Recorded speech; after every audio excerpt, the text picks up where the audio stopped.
Assalamualaikum warahmatullahi wabarakatuh. Puji beserta syukur marilah kita panjatkan kehadirat Allah Subhanahu wa taala yang telah memberikan nikmat dan karunia-Nya sehingga kita dapat melaksanakan presentasi kali ini. Salawat beserta salam semoga tercurah limpahkan pada baginda Kanjeng Nabi Muhammad SAW beserta keluarganya, sahabatnya, dan kita selaku umatnya. Sebelum memulai presentasi kali ini, izinkan kami dari kelompok 5 untuk memperkenalkan diri. Saya Indah Piliani sebagai moderator, ada Alpan Muhammad Muklis sebagai penyaji, Wapa Agniatul Laila sebagai penyaji, Maudi Amalia Nur Fadila sebagai penyaji, Nadifa Nafisatunisa sebagai penyaji, dan Kisti Nur Ramadanti sebagai penyaji. Di sini kami akan membahas materi mengenai Pancasila sebagai sistem etika. Baiklah kita mulai pada pemateri pertama, yaitu Nadifa. Kepada Nadifa dipersilakan.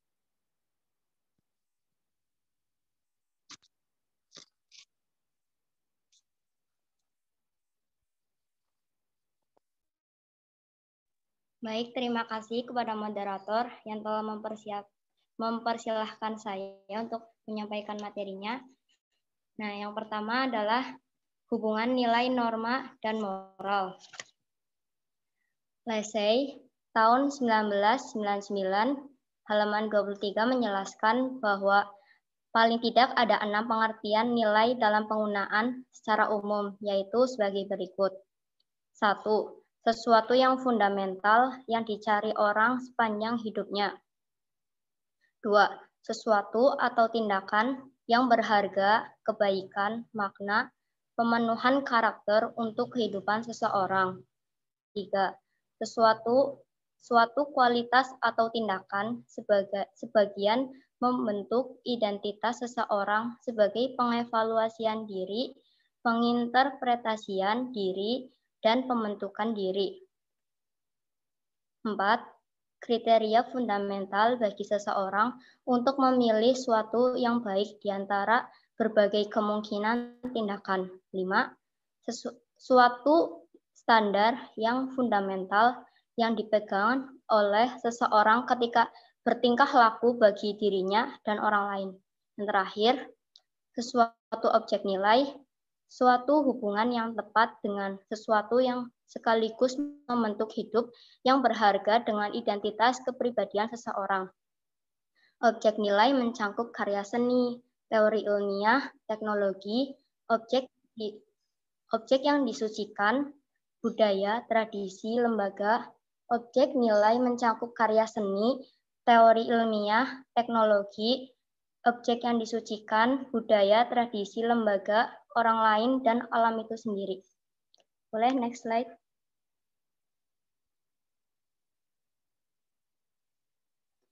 Yang selanjutnya, nilai dan norma senantiasa berkaitan dengan moral, karena kepribadian seseorang ditentukan moral yang dimilikinya. Norma-norma ini mengatur kehidupan manusia dalam bermasyarakat. Menurut Kailan 2015 halaman 85, norma dibagi menjadi 4. Yang pertama, norma susila. Norma susila atau kesusilaan yaitu peraturan hidup yang berasal dari hati nurani manusia. Norma susila menentukan mana yang baik dan mana yang buruk. Contoh dari norma susila yaitu jangan mencuri barang milik orang lain dan jangan membunuh sesama manusia. Yang kedua ada norma kesopanan.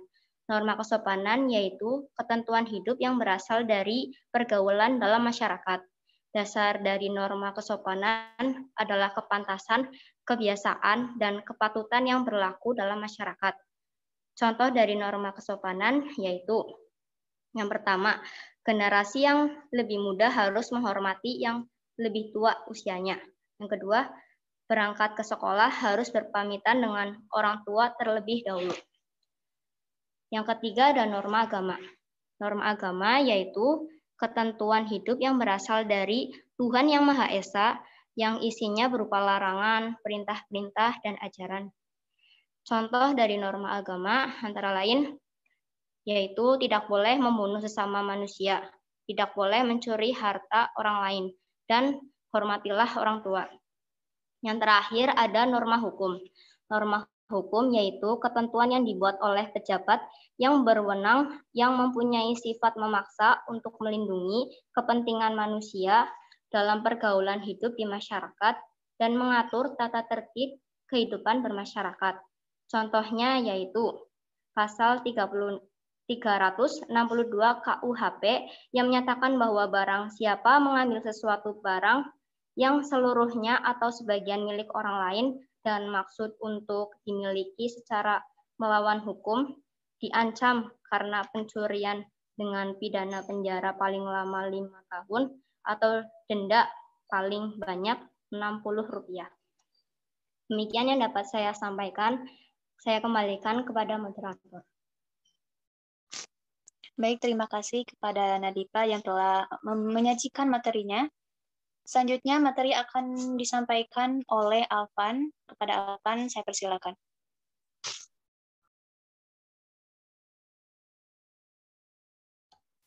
Baik, terima kasih kepada moderator yang telah memberikan waktunya. Izinkan saya, Alvan, sebagai pemateri untuk menyajikan materi. Untuk yang pertama ada pengertian nilai atau norma sosial. Menurut Andrain dalam Eli M. Setiadi dan Usman Kolib pada tahun 2011 bahwa nilai memiliki 6 ciri, yaitu umum dan bersifat abstrak. Yang kedua, konsepsional. Yang ketiga, mengandung kualitas moral. Yang keempat, tidak selamanya realistik. Dan yang kelima, dalam situasi kehidupan masyarakat yang nyata, nilai-nilai bersifat campuran. Adapun yang terakhir, yaitu cenderung bersifat stabil dan sukar berubah karena nilai telah melembaga atau mendarah daging. Nah, untuk selanjutnya yaitu jenis-jenis nilai menurut Profesor Noto Nagoro bahwa nilai sosial dibagi menjadi 3 jenis, yaitu nilai material.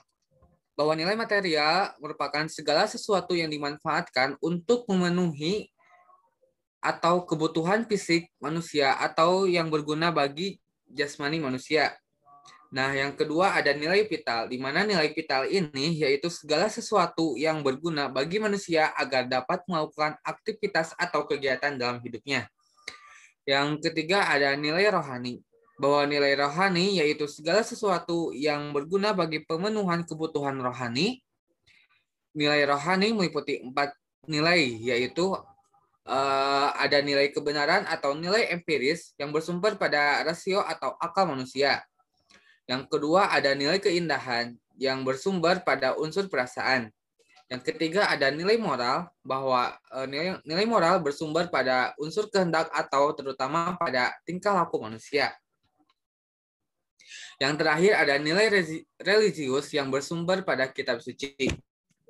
Nah, berdasarkan ciri-cirinya bahwa nilai dibagi, bahwa nilai atau norma ini dibagi ke dalam beberapa jenis. Yang pertama ada nilai dominan. Nilai dominan yaitu nilai yang lebih diutamakan daripada nilai lainnya. Adapun ciri-ciri dari nilai dominan adalah banyaknya orang yang menganut nilai tersebut. Lamanya nilai itu dirasakan oleh para anggotanya, tingginya usaha untuk mempertahankan nilai itu, dan tingginya kedudukan orang yang membawa nilai. Yang selanjutnya ada nilai yang mendarah daging. Maksudnya yaitu nilai kebiasaan atau yang sudah menjadi kepribadian seseorang, sehingga pelaksanaannya tidak membutuhkan banyak pertimbangan. Dan yang terakhir ada nilai instrumental.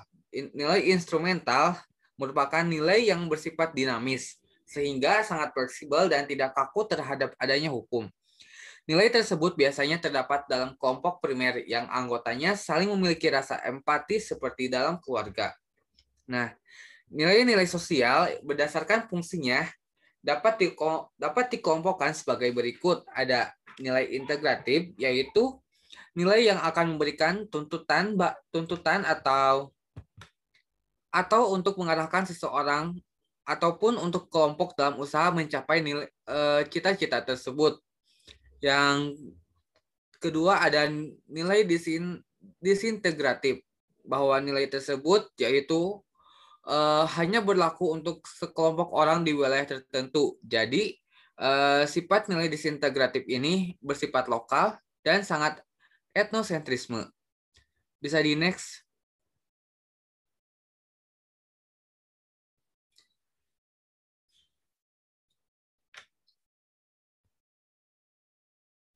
Adapun fungsi nilai sosial menurut Huki dalam Abdul Shani, bahwa nilai sosial mengandung beberapa fungsi umum sebagai berikut. Yang pertama, sebagai alat untuk menentukan harga dan kelas sosial dalam stratifikasi sosial. Yang kedua, sebagai patokan cara-cara berpikir dan bertingkah laku secara ideal dalam masyarakat. Yang ketiga, yaitu sebagai memotivasi manusia untuk berperilaku sesuai dengan peran yang diharapkan guna mencapai suatu tujuan yang diharapkan oleh masyarakat. Yang keempat, sebagai alat pengawas dengan daya tekan dan daya mengikat tertentu. Nilai sosial dapat menimbulkan perasaan bersalah yang mendalam bagi pelanggarnya. Yang kelima, yaitu bahwa fungsi nilai sebagai alat solidaritas di kalangan anggota kelompok dan masyarakat. Next.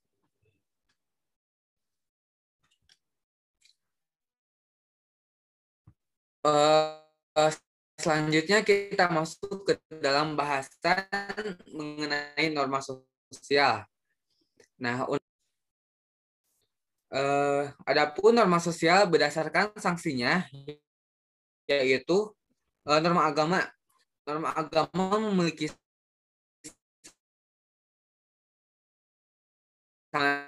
sehingga bersifat mutlak dan tidak dapat ditawar.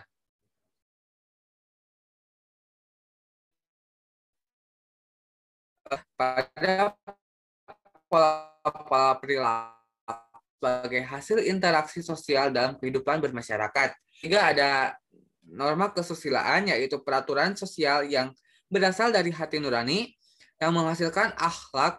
Dengan demikian, produk dari adanya norma tersebut bisa berjalan dengan lancar. Yang terakhir ada norma hukum.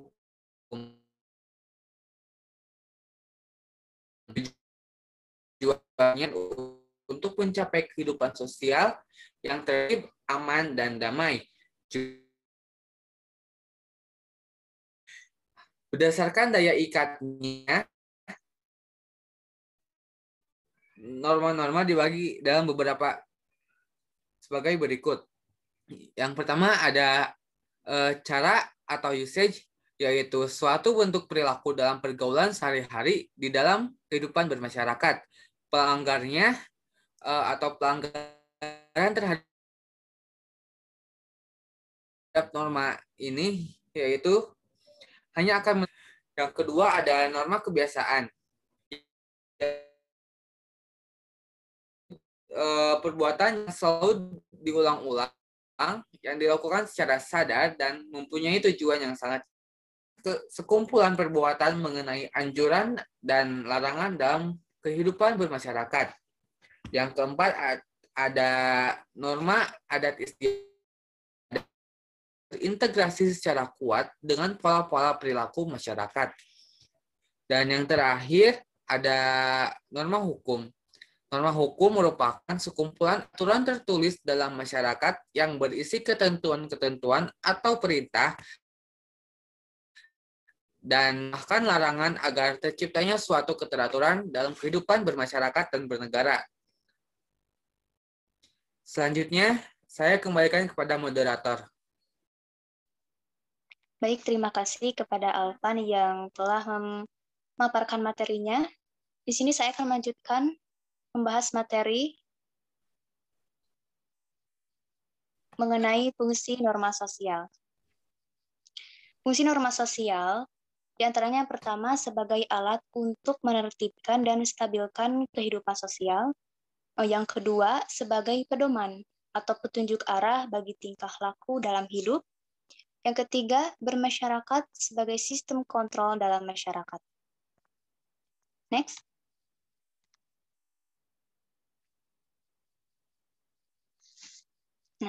Hubungan nilai, norma, dan moral merupakan sesuatu yang berkaitan dan tidak dapat dipisahkan, di mana ketiganya menyangkut aturan-aturan yang ada di masyarakat, yang menyangkut nilai dan norma di masyarakat.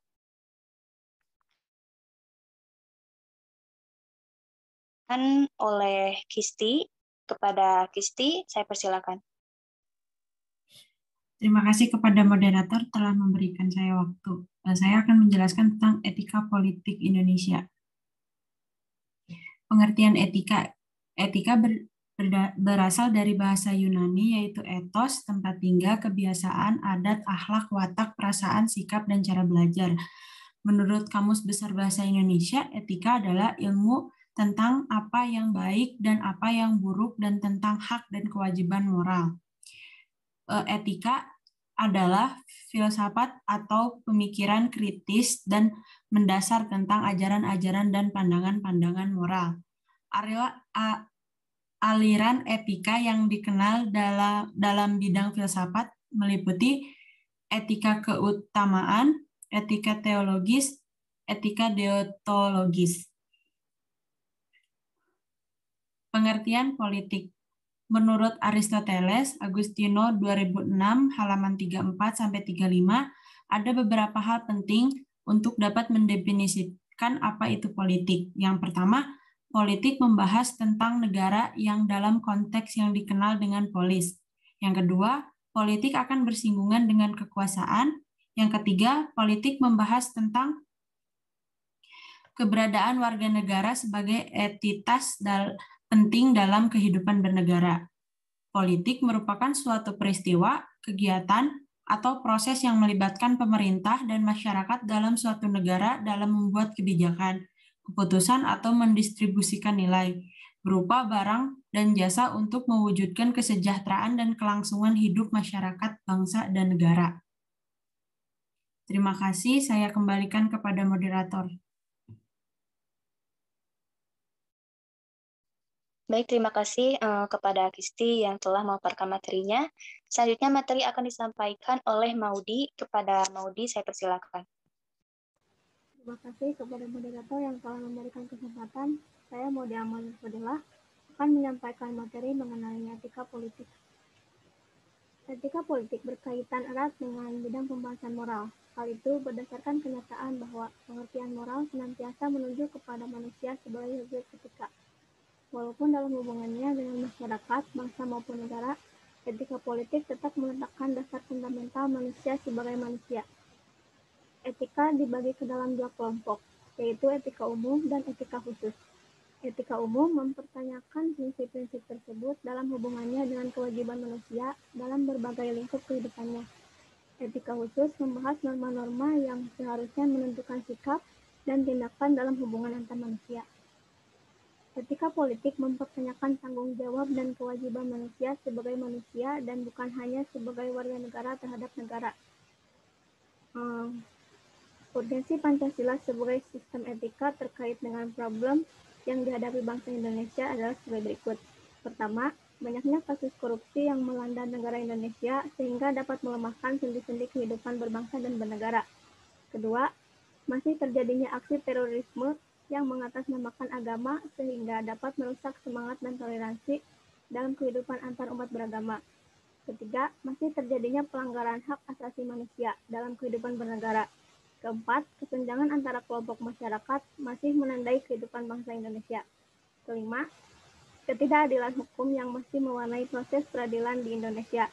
Keenam, banyaknya yang kaya yang tidak bersedia membayar pajak dengan baik.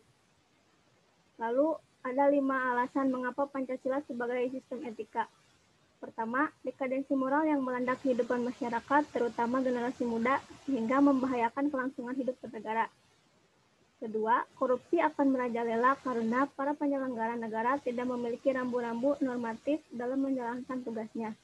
Ketiga, kurangnya rasa perlu berkontribusi dalam pembangunan melalui pembayaran pajak. Keempat, pelanggaran hak-hak asasi manusia dalam kehidupan bernegara di Indonesia ditandai dengan melemahnya penghargaan seseorang terhadap pihak lain. Kelima, kerusakan lingkungan yang berdampak terhadap berbagai aspek kehidupan manusia seperti kesehatan, kelancaran penerbangan, nasib generasi yang akan datang, global warming, perubahan cuaca, dan sebagainya. Urgensi Pancasila, pengembangan Pancasila sebagai sistem etika meliputi hal-hal berikut. Pertama, meletakkan sila-sila Pancasila sebagai sistem etika berarti menempatkan Pancasila sebagai sumber moral dan inspirasi bagi penentu sikap. Kedua, Pancasila sebagai sistem etika memberi guidance bagi setiap warga negara sehingga memiliki orientasi yang jelas dalam tata pergaulan. Ketiga, Pancasila sebagai sistem etika dapat menjadi dasar analisis bagi berbagai kebijakan yang dibuat oleh penyelenggara negara. Keempat, Pancasila sebagai sistem etika dapat menjadi filter untuk menyaring pluralitas nilai yang berkembang. Sekian, saya kembalikan kepada moderator. Baik, terima kasih kepada Maudi. Selanjutnya, materi akan disampaikan oleh Wapa. Kepada Wapa, saya persilakan. Baik, di sini saya akan menyampaikan tentang pendidikan politik Pancasila. Salah satu cara melaksanakan etika politik di Indonesia ialah dengan memahami politik melalui pendidikan politik. Nah, lalu apa itu pendidikan politik? Di sini terdapat pengertian pendidikan politik menurut Alfian. Nah, ia menyatakan bahwa pendidikan politik sebagai usaha sadar untuk mengubah proses sosialisasi politik masyarakat sehingga masyarakat lebih memahami dan menghayati nilai-nilai yang terkandung dalam sistem politik yang ideal yang akan dibangun. Nah, Alfian ini lebih mengarah kepada proses sosialisasi politik masyarakat sehingga masyarakat lebih memahami dan menghayati tentang nilai-nilai yang terkandung di dalam politik yang akan dibangun. Kemudian ada pengertian menurut Kanta Prawira. Nah, ia memandang bahwa pendidikan politik itu sebagai upaya meningkatkan pengetahuan politik rakyat agar rakyat dapat berpartisipasi secara maksimal dalam sistem politiknya sehingga dalam paham kedaulatan rakyat bahwa rakyat harus menjalankan tugas partisipasinya. Nah, pengertian menurut Kanta Prawira ini lebih mengarah langsung kepada masyarakat untuk terjun dalam politik yang ada di Indonesia. Kemudian di Indonesia ini terdapat politik yang diatur dalam Inpres nomor 12 tahun 1982 tentang pendidikan politik generasi muda. Dijelaskan bahwa pendidikan politik generasi muda ini merupakan rangkaian usaha untuk meningkatkan dan memantapkan kesadaran politik dan kenegaraan guna menunjang kelestarian Pancasila dan Undang-Undang 1945 sebagai budaya politik bangsa. Oleh karena itu, pendidikan politik di Indonesia ini sangat penting karena dalam dewasa ini politik di Indonesia ini dalam rangka menciptakan suatu sistem politik yang benar-benar demokratis, stabil, dinamis, efektif dan efisien. Sekian yang dapat saya sampaikan.